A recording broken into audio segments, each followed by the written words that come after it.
వేసవి వేడిపై దాడి, చల్లటి రిఫ్రెషింగ్ స్టాప్ తో హాయి.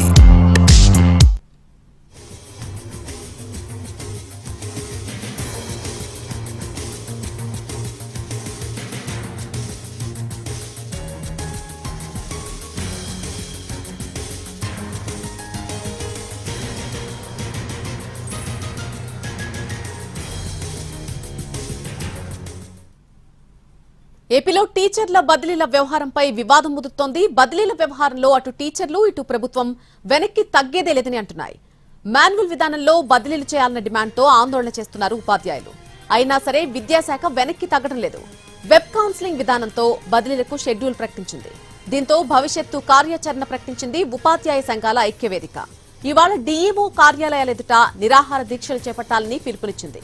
అలాగే రేపు విద్యాభవన్ ను ముట్టడించబోతున్నారు.